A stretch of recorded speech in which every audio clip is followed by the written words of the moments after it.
Assalamualaikum warahmatullahi wabarakatuh. Bismillahirrahmanirrahim. Alhamdulillahi rabbil alamin. Wa bihi nasta'inu ala umuri dunya waddin. Wassalatu wassalamu ala sayyidina wa habibina wa syafi'ina wa maulana Muhammadin wa ala alihi wa sahbihi ajma'in. Amma ba'du. Faqala al-mu'allifu rahimahullahu ta'ala wa nafa'ana bi wa bi ulumi amin ya rabbal alamin.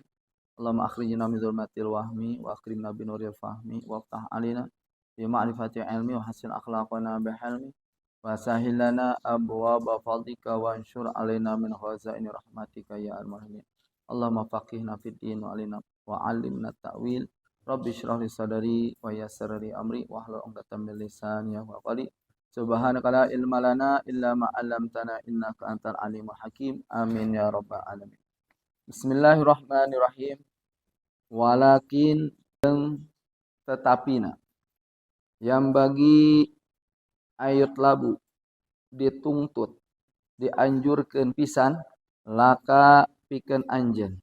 Belum meneruskan ke kitab Bidayah Hidayah, kita merujuk dulu ke syarahnya.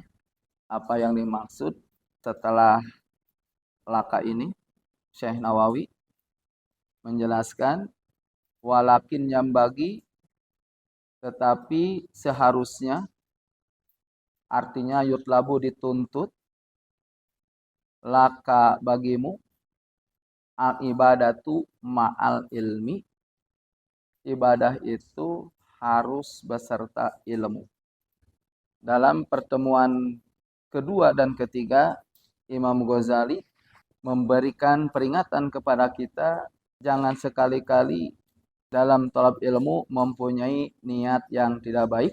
Selanjutnya Imam Ghazali menganjurkan untuk kita supaya mempunyai niat yang baik. Karena dengan niat yang baik, talab ilmu kita akan menjadi amal soleh yang bisa menghasilkan keridhaan Allah dan pahala yang luar biasa dari Allah SWT, sampai-sampai malaikat pun rela bentangkan sayapnya untuk pijakan kaki kita menuju majlis taklim. Tapi tidak cukup sampai di situ. Di samping kita harus talab ilmu dengan niat yang baik, juga ilmu harus diamalkan. Harus disertai dengan ibadah. Illa kalau ilmu tidak diamalkan, kana ilmuka haba'am mansuro. Akibatnya ilmu kita bagaikan debu di tangan, langsung kita tiup, ya, maka debu akan berterbangan tanpa ada manfaatnya. Artinya ilmu manfaat adalah ilmu yang diamalkan dalam kehidupan sehari-hari. Fa innal ilma mim manzilati syajarati, karena asalnya ilmu itu kalau diumpamakan itu bagaikan pohon. Wal ibadah bimanzilati samaratin. Sedangkan ibadah adalah bagaikan buah daripada pohon itu. Kita bayangkan, ya, seandainya kita nanam suatu pohon rambutan misalkan, atau pisang. Ketika rambutan atau pisang tadi tidak berbuah, maka sia-sia kita menanam rambutan dan pisang itu. Ya, sia-sia. Artinya bikin kita kecewa karena harapan kita yaitu buahnya ternyata tidak ada. Akhirnya itu rambutan ditebang dan dijadikan bahan bakar. Sedangkan yang dituntut oleh kita sesuai dengan perintah Allah adalah ibadah, buah daripada ilmu. Ketika tidak diamalkan, maka sia-sialah ilmu kita dari buahnya. Karena itu, sebelum kita lanjut ke ibadah selanjutnya, ada ibadah yang paling kita harus utamakan, yaitu mengenal Allah Subhanahu wa Ta'ala. Ada kewajiban yang harus kita dahulukan adalah mengenal Allah Subhanahu wa Ta'ala. Wajibu 'alaika awalan an ta'rifal ma'bud. Selanjutnya kita melanjutkan kepada ibadah selanjutnya. Yang pertama kali yang wajib kita lakukan adalah makrifat kepada Allah Subhanahu wa Ta'ala. Kita harus mengenal dulu siapa yang akan kita sembah. Setelah kita ma'rifat, setelah kita yakin, summa ta'budahu, baru kita beribadah kepada Allah Subhanahu wa taala. Baru kita bisa beribadah kepada Allah. Wa kaifa ta'budu man la ta'rifuhu bi asma'ihi wa sifati zatihi. Kata Syekh Nawawi, bagaimana mungkin kita bisa beribadah kepada Allah Subhanahu wa taala sedangkan kita belum mengenal siapa sosok yang akan kita sembah dengan asma'nya atau dengan sifat-sifatnya. Jadi bisa dan tidaknya kita beribadah kepada Allah, istiqomah dan tidaknya ibadah kita kepada Allah, selamat dan tidaknya ibadah kita kepada Allah tergantung kemakrifatan kita kepada Allah Subhanahu wa taala. Makanya dalam kitab Zubad, awwal wajibin alal insani ma'rifatul ilahi bistiqoni. Kewajiban bagi manusia adalah makrifat kepada Allah Subhanahu wa taala dengan seyakin-yakinnya. Lantas apa itu makrifat? Makrifat itu adalah idrakun jazimun muwafiqun lil waqi nasyi'un an dalilin. Idrakun jazimun adalah suatu keyakinan. Muwafiqun lil waqi, yang sesuai dengan buktinya. Nasyi'un an dalilin, dan bersumber dari suatu dalil. Itu namanya makrifat. Ketika pengetahuan yang tidak diyakini atau kita meyakini tapi tidak sesuai dengan bukti, ya, atau sesuai dengan bukti tapi tanpa dalil, itu belum dianggap makrifat. Jadi makrifat itu pertama kita harus idrakun jazimun, harus mempunyai keyakinan yang 100% terhadap Allah Subhanahu wa taala sebagai Tuhan kita, Nabi Muhammad sebagai utusan Allah Subhanahu wa taala. Sebab kalau tidak 100%, misalkan 25% keyakinan kita kepada Allah, itu bukan makrifat. Itu adalah waham. Adalah sebatas dugaan. Ya, menduga-duga. Nah, jangankan 25% yang disebut waham. Ya, 50% pun keyakinan kita belum disebut makrifat. Ya, karena masih disebut syak. Jadi ragu-ragu, apa benar Allah itu ada ya? Apa benar Nabi Muhammad sebagai utusan Allah? Begitupun 75%. Itu namanya zon, juga belum dianggap makrifat. Ya. Prasangka yang kuat terhadap Allah sebagai Tuhan, Nabi Muhammad sebagai utusan Allah. Tapi harus 100%. Dan tidak cukup 100%, tapi muwafiqun lil waqi, harus sesuai dengan bukti. Seperti kita meyakini Tuhan itu ada, yaitu Allah Subhanahu wa taala yang mempunyai sifat kesempurnaan tanpa hingga, dan Allah Subhanahu wa taala mempunyai 20 sifat yang wajib kita ketahui sebagai sumber dari sifat ketuhanannya.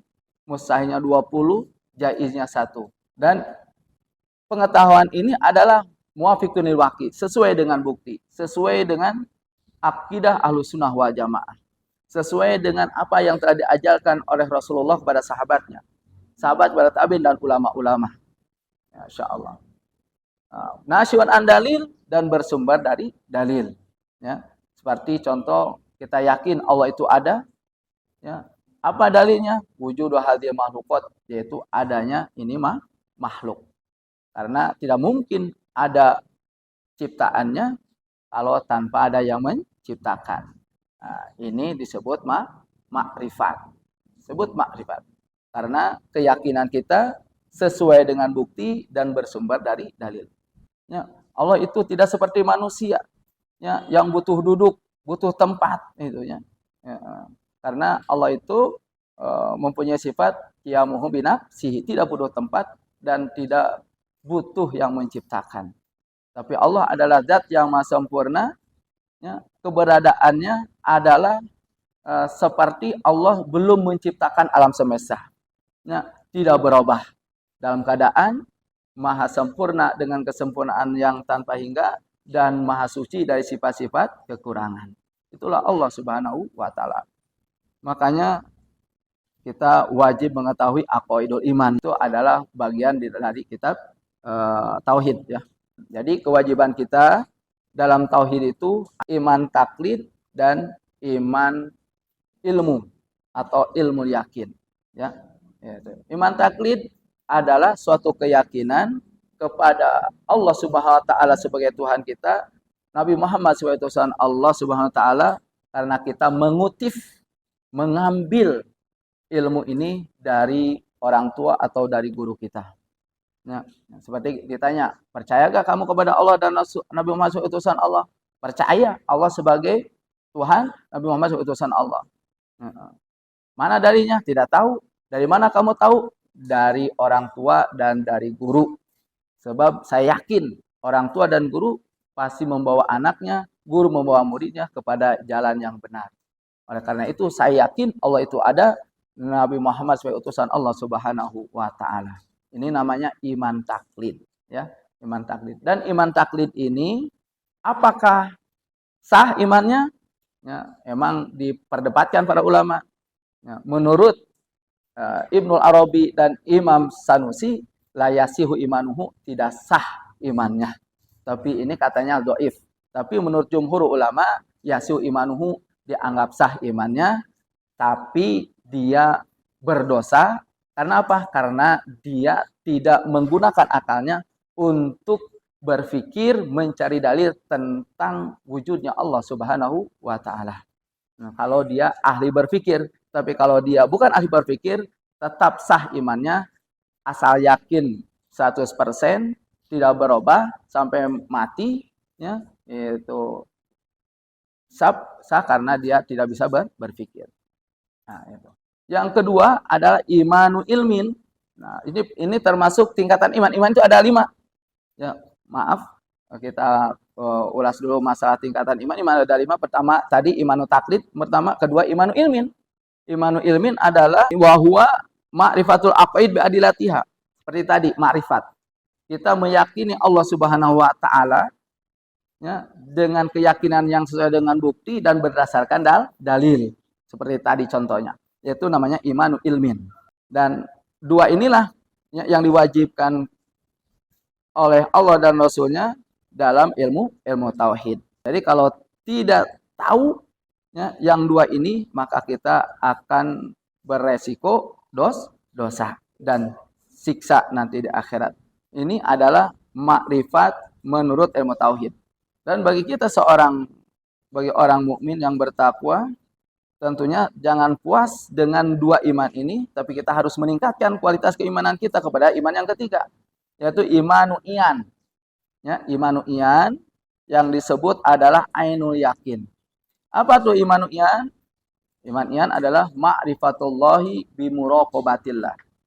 Yaitu ya, meyakini adanya Allah SWT ya, yang disertai dengan muraqabah hatinya kepada Allah Subhanahu wa taala. Di samping keyakinan, hatinya selalu merasakan bersama Allah. Hatinya selalu merasa diawasi oleh Allah. Hatinya selalu merasa dilihat oleh Allah, diketahui oleh Allah Subhanahu wa taala. Nah, orang yang seperti ini adalah orang yang insya Allah akan selalu istiqomah beribadah kepada Allah Subhanahu wa taala. Ya, gitu. Tapi yang 2 tadi, terkadang ibadah, lagi sehat, lagi punya duit, ya, rajin ibadah. Tapi ketika kurang sehat, kurang duit, ya mulai kendor ibadahnya. Yang 2 itu tahu, iman taklid atau iman ilmin. Tapi kalau iman iyan, dia akan selalu komitmen, akan selalu istiqomah beribadah kepada Allah Subhanahu wa taala.